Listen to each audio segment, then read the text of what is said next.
Black woman, black older woman out there, please return to education. Not just the HBCUs and the black elementary school, junior highs, and high school, but the middle class and the suburbs and these regular colleges. Why?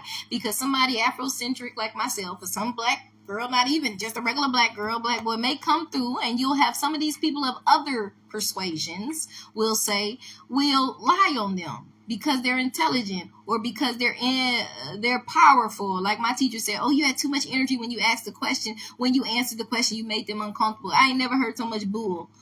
Because I was excited and I asked and I responded, she said it made them feel uncomfortable. I said, that's some 1800 stuff if I ain't heard it.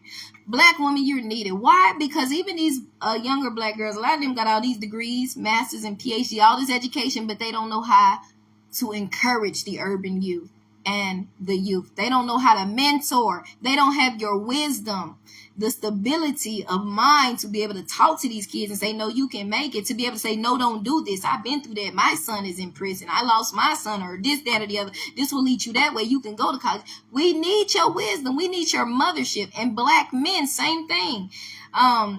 Can't nobody encourage a young black man in junior high and high school, and even in some of these other colleges, they might not. They be at these other. They not always at HBCUs, and sometimes they're discriminated against. Like I was failed by two white teachers, one for sure, and got a D when I should have got an A and B. Didn't miss it. I might have missed one class, but I still came. Was like, what do I do? And I had all A's and B's. Long story short, I was wrongfully failed, and by another teacher. Okay, this happened to be a Hispanic lady. I withdrew from her class on the first week of school. Why an F still show up on my transcript? Nobody's gonna look out for us like us. You have other people that still just good teachers. They're not gonna discriminate, but then you have some that do, and that's why it's important for you to be there. So that you can be a voice for us, so that you can encourage us, so you can say, hold up, what's going on? Why y'all trying to do this? Da, da, da, da. What's the problem?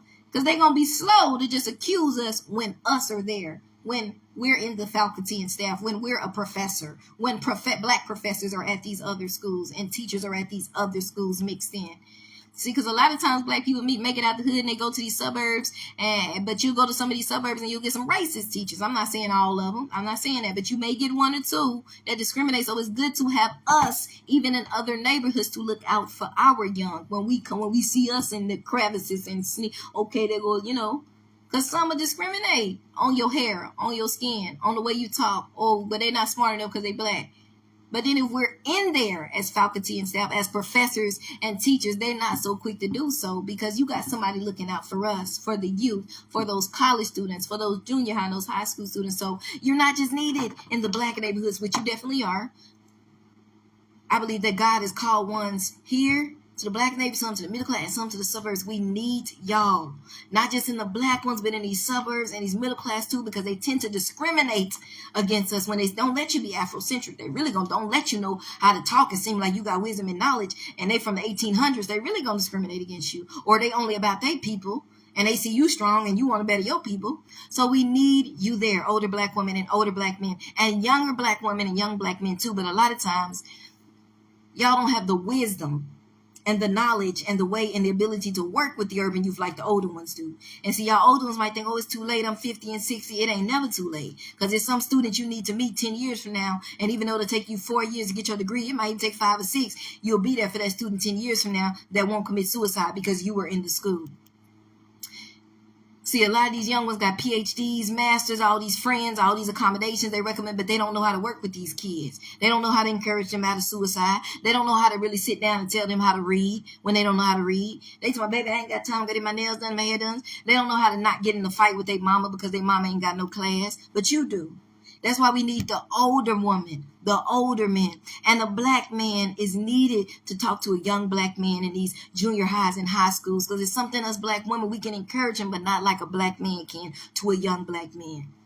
And that's not just at the black high schools and black junior highs and elementaries, but in the ones in the suburbs. We need black educators everywhere, because like I said, we sneaking through, and we in these other schools too, and oftentimes we are discriminated against and lied on because of our skin, because of our hair, because when we answer the question, it offended everybody else. It's something, and I'm not saying all the time, but these situations arise. That's why representation is important. We need black professors and teachers everywhere, not just in the black neighborhood. We need black representation for teachers and professors everywhere, but especially older ones, because they have more wisdom. They mamas and grandmas, they don't raise kids. They can tell us what not to do. They can say, hey, I see you going this way. My son went that way. He in prison now. I lost my son to this. I lost my son to drugs. Don't get out of school because of bullying. Don't drop out. Or if you leaving, go to another school, but stay in, get your degree, get your diploma. Go play basketball. Do this. Don't let these streets ruin you. Don't let these girls get you all caught up that you give up on that scholarship to play basketball. See, that's what a lot of the older mamas, because I got that spirit in me because my mama was old school and I was raised up with them old school black women in Dallas DISD. But a lot of the young ones don't have it because they got a different mentality. They new school. And they may know how to encourage in their own way. But to me, can't nothing beat old school. So a lot of y'all old ones thinking it's too late. Oh, I should have been a counselor at this college and high school. If God told you to do it, go do it.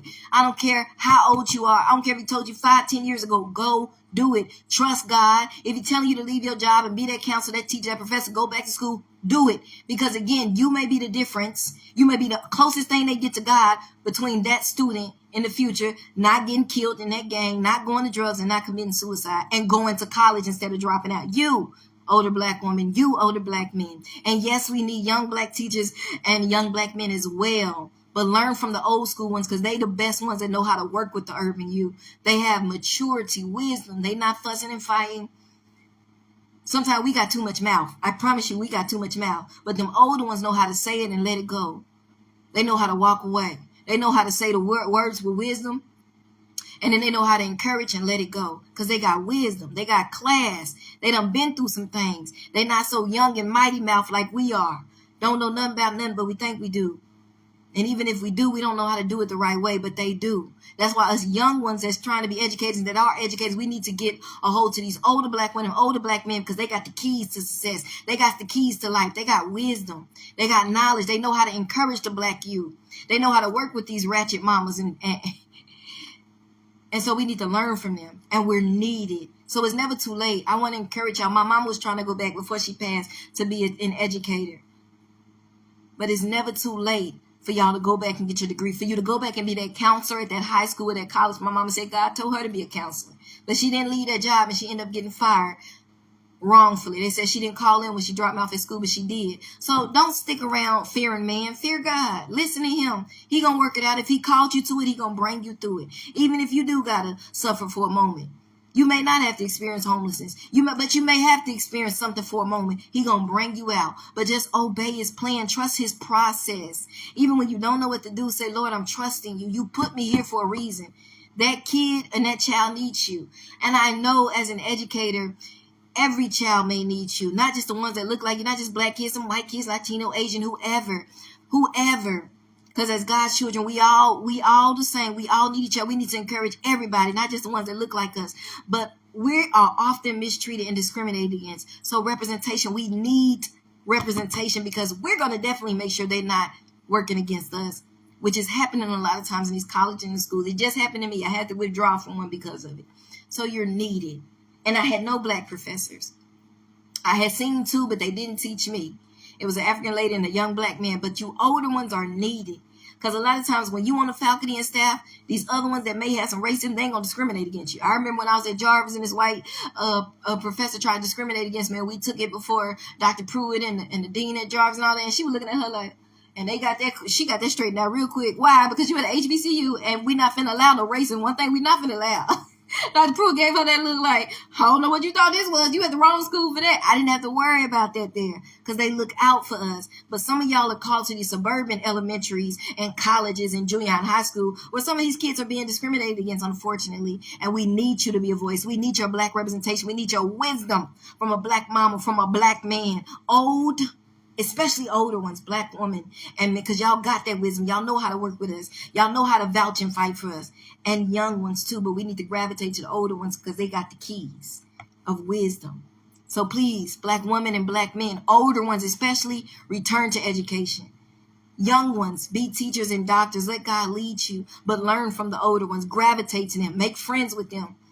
because they got so much wisdom that we need when we going into education. And we're needed. Young black professors and teachers are needed in the hood as well as out the hood, in the middle class and in the suburbs too, as professors at these regular colleges too, because they often sometimes discriminate against us. And those sometimes can cause us to drop out, can cause us to withdraw, can cause us to be traumatized.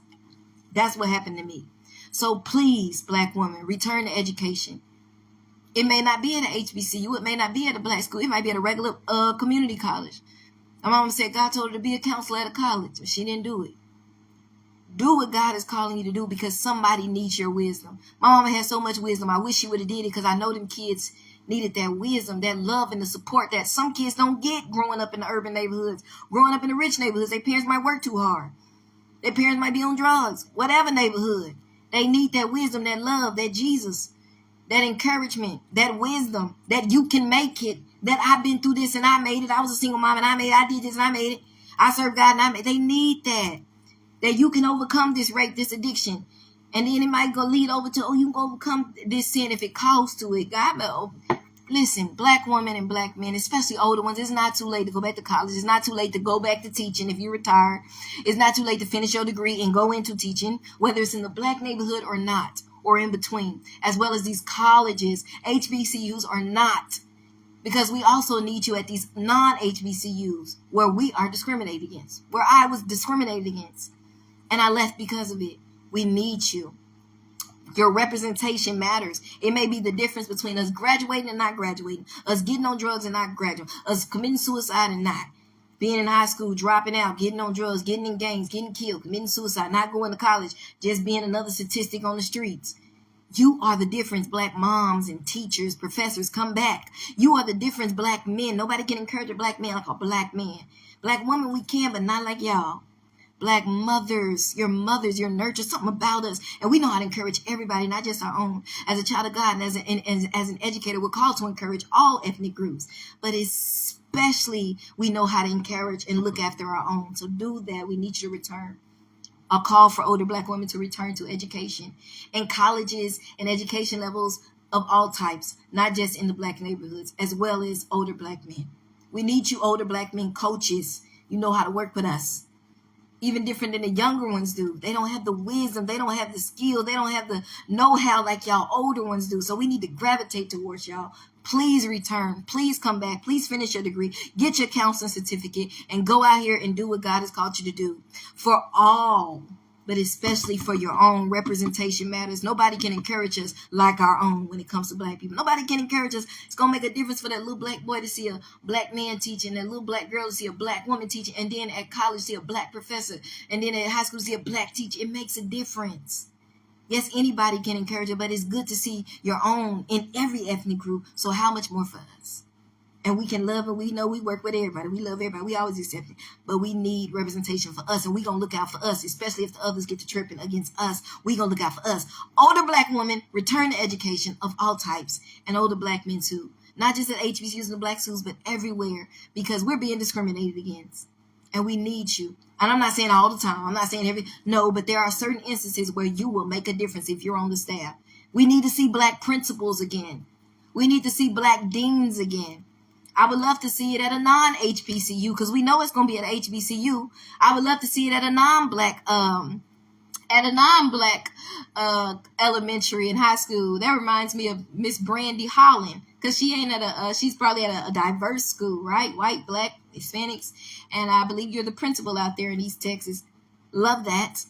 Want more of that. It makes a difference for us, and everybody that can appreciate diversity would appreciate that. But especially to see, I'm not even at a black college or black school, and there's a black dean, and there's a black dean of education, and there's a black principal, and it's a mixed high school. There is a difference. Representation matters. Because a lot of times I see more Caucasians and Latinos everywhere. But representation matters. Black principals and deans return to these other schools as well. It's good. Everybody, we're seeing everybody else, but where are we at? Where are we at? Why are we falling beneath the boards? Why are we falling under? Why is there not representation for us in these colleges and all that? It's everybody else except us. also often. And we as Black students need to see Black professors, Black deans, Black this, even, and I'm talking about at the non-HBCUs, because they're going to be at the HBCUs, and that's what's up. That's why I love HBCUs, especially the one that stand on business, but all of them, because I don't believe in giving up on nobody just because the graduation rate is 20%, because I believe that school need to stay open even for those 10 that's going to graduate.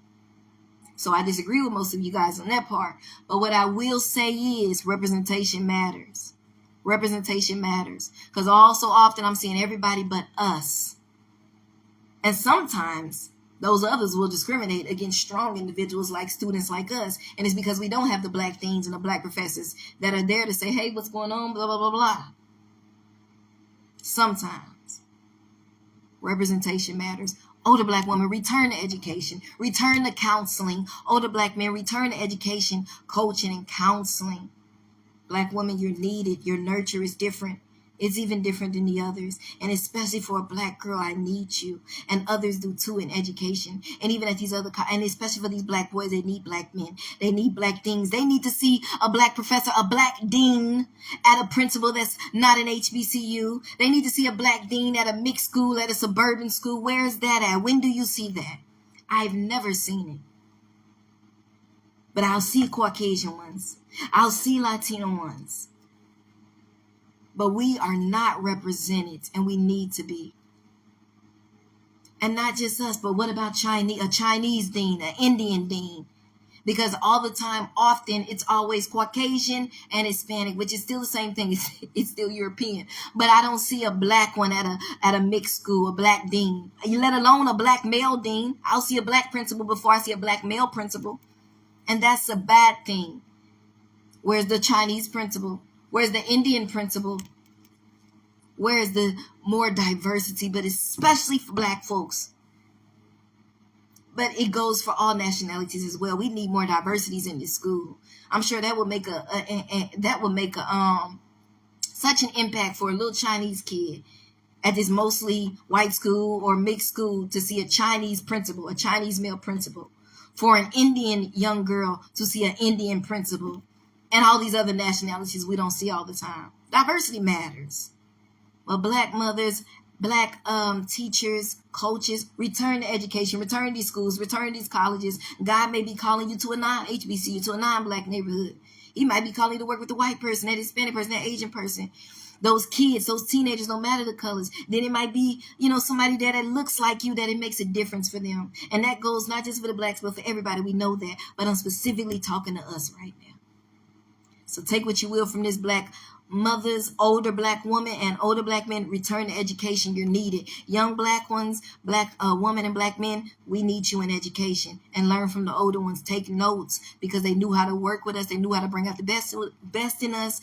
And we helped each other. We motivated. And the older Black women wanted to see me go to college. And when I was in college, they was gonna make sure I graduated. They was gonna be like, baby, what's going on? Sit down. Let's have some tea. Let's talk. What's going on? Because we going to make sure you graduate, baby. You're going to get this degree.